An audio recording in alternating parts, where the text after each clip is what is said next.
Hi, I'm Cordy, or Cordy Toomer. I'm a top 500 tank player who peaked at rank 15. I wanted to see how much I could improve in a week's worth of time playing a character I have very limited hours on. Looking at the roster, I saw no better option than JunkerQueen because as of right now, she got turbo buffed and may actually be an important character to learn that I have very little time on. So I locked in on a new account and started from scratch.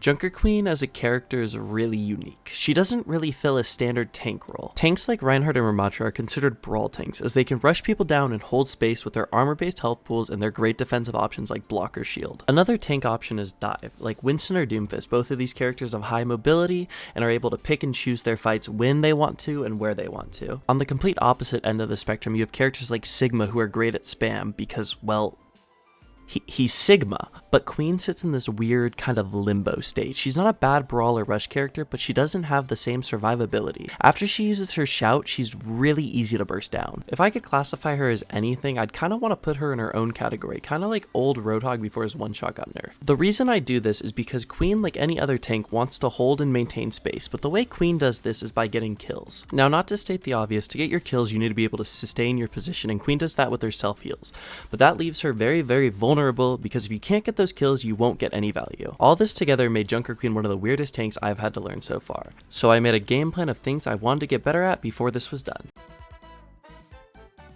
The things I wanted to improve at were try and get as many wounds active as possible. This would help me keep me alive and optimize getting my ult. The next thing was learning how to optimize Carnage. Carnage is her E ability which swings an axe and can hit multiple people. Every time you hit someone, the cooldown is reduced by 2 seconds. After that, what I wanted to improve at was something very simple but honestly means the world in this character, which is getting more consistent with knives.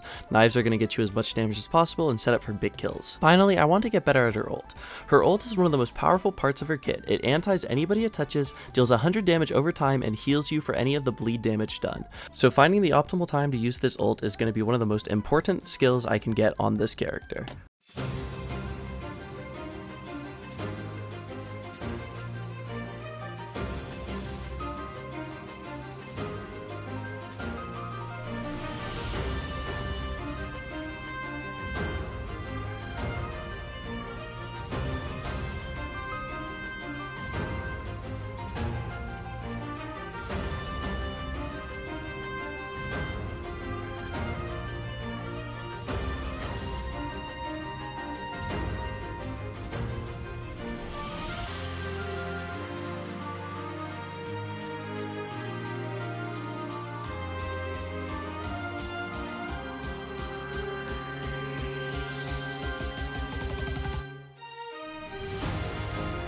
Day 1 did not start how I expected. Losing the first 2 games was a little bit heartbreaking, but after that, the win streak and the challenge could really begin.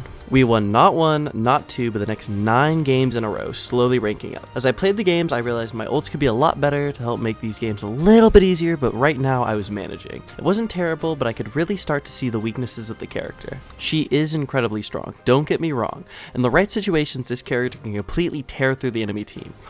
But maps and team comps can completely ruin your day. I finished the first set of games with a record of 5-2.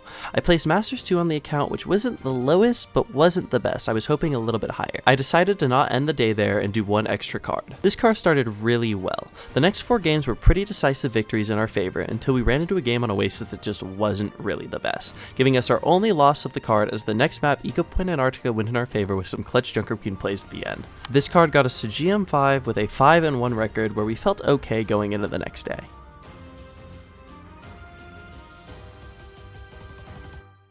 Sadly, day 2 didn't go as smoothly as day 1. The games felt a lot more grueling and luck wasn't really on our side. You can just listen to how annoyed I got in this clip here. Team, are you ready? Group up, group up, group up.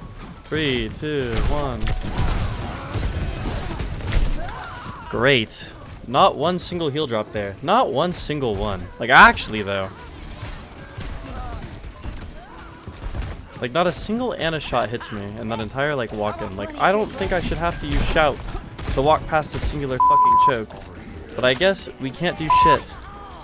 It may have been because I was tired and fatigued, but overall day 2 just felt really bad. My aim was nowhere near as consistent and the map pool was downright horrendous. We ended up with a record of 5-4 and only going up 1 rank to GM4. Day 2 left me a little demotivated, so I watched some of the footage over again before I went into day 3 to see where I could improve. No matter how bad day 2 went, I knew if I kept going at it, eventually it would be better. And you know what? Day 3 would be better because I was making a change. I decided to change my sensitivity a whole number from 3 to 2. My thought process was by lowering my sense, I would hopefully get a little bit more consistent aim while sacrificing my quick flicks. And no, I'm not insane. I didn't go straight into games after changing my sense, and I took a little bit of time to practice in custom games. The code I used was Vaxa, which you're seeing on the screen right now, which I think is an excellent aim trainer. Getting used to the sense took a little bit more time than I expected, will hopefully pay off in the long run. Now for day 3, I played a total of 13 games. My first record set was 5-2, which was a little bit unfortunate because I stayed in GM4 limbo, but that wasn't going to stop me for the rest of the day. Unlike day 2, I felt motivated and wanted to play, so I powered through another card. On this card, I won most games and had a generally uplifting time as I finally allowed myself to talk to teammates after matching with an old friend. On the very last game of the night, I was lucky enough to catch a quick duo with the elusive Hey Doggo for 1 game where after 10 minutes of waiting for him to log on, he had a, let's say, unfortunate disconnect on Junkertown. Alright, Hayden, dodge this game, please, for me. Dog, what? Dodge this game for me, please. I don't want to play Junkertown. Are you kidding me? Hayden, please. Are you Please. serious? I've never had this ability before, please. Please, Hayden, before the time runs out. Please. Rough. Oh, what happened? I didn't want